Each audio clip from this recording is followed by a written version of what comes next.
Hello everyone, I'm Dishara from grade 6. I'm studying in Delhi Public International School. Our social teacher Nusrat ma'am has given us a project based on why is India suffering unnecessarily. So this is from Civics, Chapter 2, Diversity and Discrimination. In this presentation, I shall briefly explain about why India is being dragged into various controversies, why India is lagging behind in development, why India is having so many society-specific issues, and we shall discuss about the rural and urban area definition and how it affects the discrimination, untouchability, prejudice, etc., which is pulling back India from marching ahead in the path of development. First, I'll talk about rural areas, which has little or no facilities, known as villages in simple terms. So, rural areas are also known as villages in simple terms, and it has little facilities or no facilities at all. Basic medical care will be lacking. Hospitals and good doctors will not be there. People have to travel to the nearest district for medical care. So this means that the basic medical care, it is like some small tablets. If I have a headache, I need a small tablet. Cold, cough, tablets. These are all the basic medical cares. It will be lacking. It will not be there. Hospitals and good doctors. Qualified doctors, good hospitals will not be there. Like for example, the good doctors, in a sense, they are not qualified. They are not qualified, and like surgical instruments for operations will not be there. Good doctors, the surgeons are not there, and especially we need the oxygen masks. That is for the oxygen masks. It is actually there for like wheezing problems. For all patients, it is normally we need it. It will also not be given. So people have to travel to the nearest district. They have to travel from one area to the another for basic medical care or even for the hospitals. It may be of long distance or short distances. Only government schools will be functioning in such areas. So only government schools, no private schools will be functioning in such area, in a sense the rural areas or the villages. So in the government school, even if the government school is there, the roof on top of our head is not there. Sometimes they sit under the shade of a tree to read and educate themselves. So the good teachers are also not there. For all subjects, sometimes for all subjects there is only one teacher, and the teacher may be not good at one subject or one or the other subject also. Like this. And infrastructure, as I spoke about the roof, infrastructure means there are some more examples like the labs. We actually enjoy in the science and the computer labs and all, but over in these government schools in rural areas, it is not given. The basic things, these are the basic things. That means in the science lab, each and every children is given a chance to do an experiment, but in rural areas it is not like this. Even sometimes they don't at all have these labs. Public transport, electricity, water, etc. are not available widely. It means that the public transport, first let me give some examples. It means that the Ola Ubers, the autos we travel in, the buses, and there are many more public transports we use. It will be lacking. It will be not available. Electricity and water. So in electricity and water, it is the most essential things for us. We don't know when the electricity will go and when it will come back. Water is very, very, very essential for us. Still, we may have to travel from one place to another for water. So in public transport, it can be like even the roads are also not that good. Like there are many ups and downs like this. The public transports are also not available. Agriculture is the main industry. The agriculture is main industry means agriculture is occupied by most of the people in rural areas. Agriculture, we call them farmers who farm in the agricultural land. So this is agriculture is the main industry and we occupy that. So you can see that there's a woman over here. She is a farmer and she's working in her fields. So like this, everybody would have to occupy the same industry or the field. There are no other facilities or the job availabilities. Sometimes there are little chances of getting, but sometimes there are no chances at all of getting other jobs. Urban areas which has facilities, also known as cities in simple terms. Urban area is also known as cities. It has a lot of facilities or it has facilities. High-tech hospitals with all facilities. It means that a lot of facility is being given over there, and the hospitals with good doctors, qualified doctors. As I said, for the operations we need some instruments, the doctor for operation, the surgeons and all. It will be proper, it will be given properly. And even the hospitals for looking also, the hospitals it's very good also, it looks very good. I said the basic medical care, the tablets are given for common cold and cough and all. And even the ambulance facility is also given, which is not given in the rural areas. The ambulance facility, in a sense, even we just dial a number and call, so we get an ambulance in front of our home. This is a very good facility in urban area. Both private and government schools with good infrastructure. So it means that I said in rural areas there are only government schools functioning, but in the urban areas there are both the private and government schools. Both will be there. So even in the government schools also there is a proper roof on top of our head. We don't have to travel from one place to another to study, or even we don't have to sit under a tree shade to educate ourselves. There are very good qualified teachers here teaching us, and the infrastructure, in a sense, the science labs, the computer labs, as I said, we enjoy in them. Each and every student is given a chance to do an experiment in science. Each and every children is given one computer to perform some experiment or some projects to do. Public transport, metro, 24/7 electricity and water, etc. So the public transport, it means that the Ola, Ubers, as I gave examples, we travel in them. That is also given, that is there with good roads.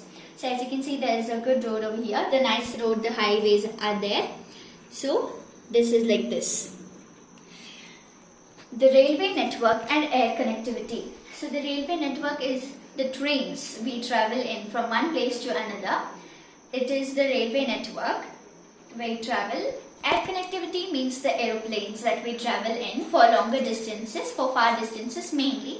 The airports also has a good infrastructure which is not there in rural areas.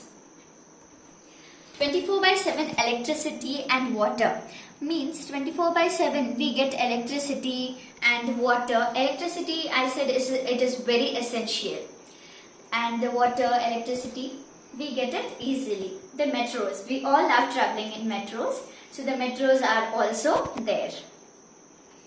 Job availability in all fields means in all the fields we get jobs. Like in rural area we get job facility only in agriculture, and sometimes we may get other also, but very rarely we get them.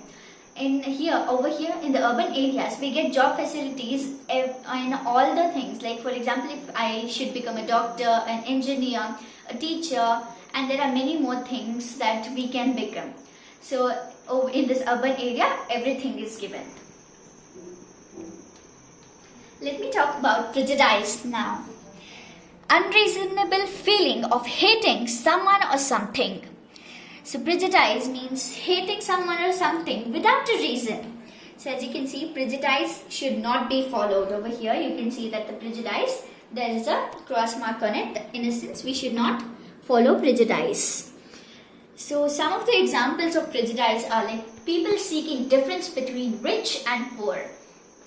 So seeking difference, in a sense, seeing difference in the rich and the poor. For example, The riches are treated very well because they are very good, they are rich. So wherever they want, they can get job facilities. But the poor people, whatever they are doing, they have to do the same thing. And even the salaries of the rich people, they are even given a lot more salary. Whatever they want, they are given. But for the poor people, it is not like that. Even if they work hard, they are not paid for that.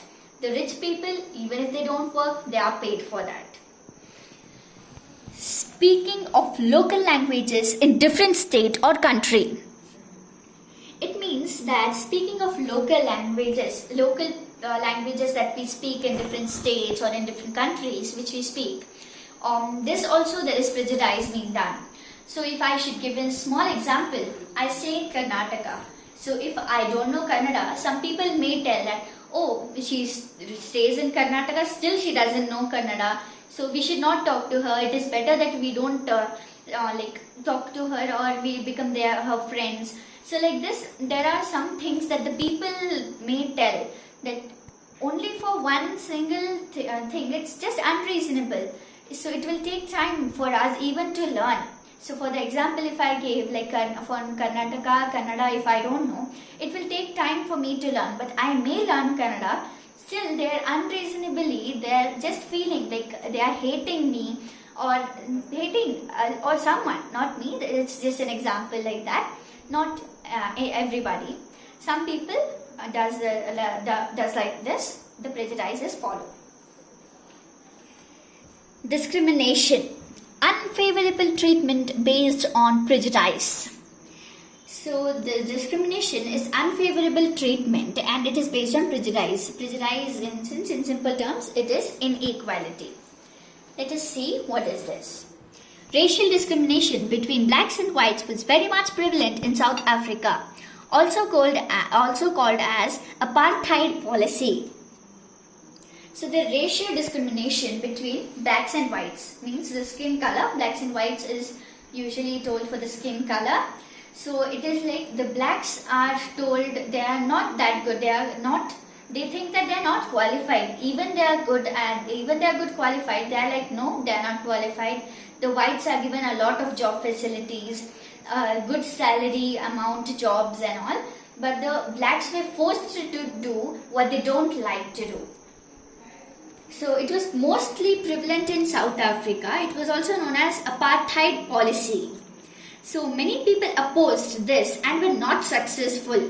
It means that people went against this. People went against the white only policy or the discrimination between whites and blacks. But still they were not successful. In a sense, they didn't succeed. Nelson Mandela was instrumental in fighting against this white only policy in South Africa. So he is Nelson Mandela. He went against the white only policy in South Africa. He fought against it. The white only policy means discrimination between the whites and the blacks. He went against it. Nelson Mandela served 27 years in prison. So Nelson Mandela, he had stayed in prison for 27 years. Why? Because he went against the white only policy. Later on, the policy was changed and equality was restored. Nelson Mandela became the president of South Africa. Means, later on, after he served 27 years in prison, equality was there and everywhere it was restored. Means everywhere equality. The blacks were treated as same as the whites were. So the policy was changed and Nelson Mandela, became the president of South Africa. Dalits, the scheduled caste, tribe, etc. Dalit is a term used for people belonging to castes in India who have been subjected to untouchability. So I'll talk about untouchability in the next slide. So the Dalits, they are people belonging to castes in India who are subjected to untouchability. So they are normally known as the lower castes. Ambedkar, also known as Bhim Sahib, Baba Sahib Ambedkar, was born into a poor, low Mahar Dalit caste. He was an Indian jurist, economist, politician and a social reformer who inspired the Dalit Buddhist movement and campaigned against the social discrimination towards the untouchables or the Dalits. So as I said, the Dalits were treated as untouchables. So he, Baba Saheb Ambedkar, we also know him as Dr. Ambedkar, he went against this, that the Dalits were treated as untouchables. So he was born into a poor, low Mahar Dalit caste. Mahar is a caste which is mostly found in Maharashtra. So he was a jurist, he was an economist, and he was even politician and even a social reformer who inspired the Dalit Buddhist movement. He was Independent India's first Minister of Law and Justice and Chief Architect of the Constitution of India. So he was an independent India's first Minister of Law and Justice. So he was always towards the law and he was always towards the justice. So he was also a Chief Architect of Constitution of India.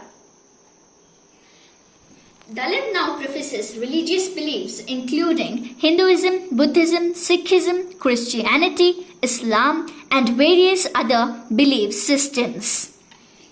So now the Dalit castes who were treated as untouchables, they are all divided in they are everywhere found. They are found in Hinduism, Buddhism, Sikhism, they are found in Christianity, they are found in Islam, Buddhism and various other beliefs they are found in.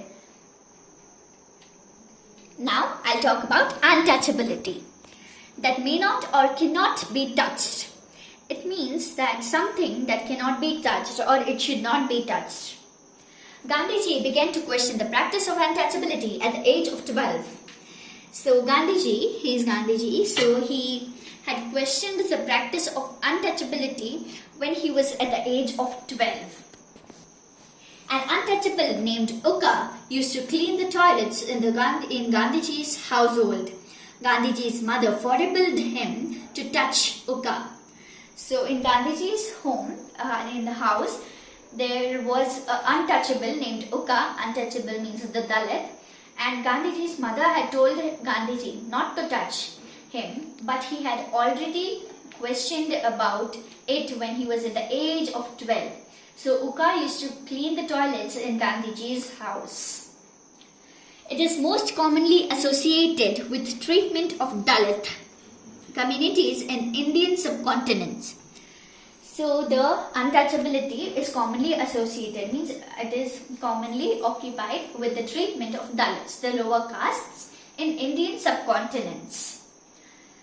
Untouchability has been outlawed in India, Nepal and Pakistan. Outlawed in the sense it has been banned in India, Nepal and Pakistan. Still people in rural areas follow it, which is not correct. It has been banned, still people do it. It is wrong. To summarize what I have talked about in today's PPT, we have seen the various reasons because of which India is lacking in development. So I spoke about some reasons in which India is lagging behind in development of rural areas or even in some urban areas. India is lagging behind in development. Some of the above is found worldwide and an example of racial discrimination is presented and how Nelson Mandela fought against it in South Africa. So the topic was about why India is suffering unnecessarily. Still, I thought I could give an example of the worldwide because it is not only found in India, in some other places also the racial discrimination and other things is being found. So I thought I can give an example of Nelson Mandela from South Africa.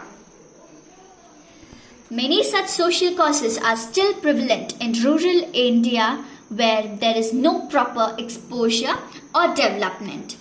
So many such social causes, it means the discrimination, prejudice, inequality, the untouchability, these all, they are still followed in rural areas, which is actually not, because of this only India is lagging behind in development or the exposure.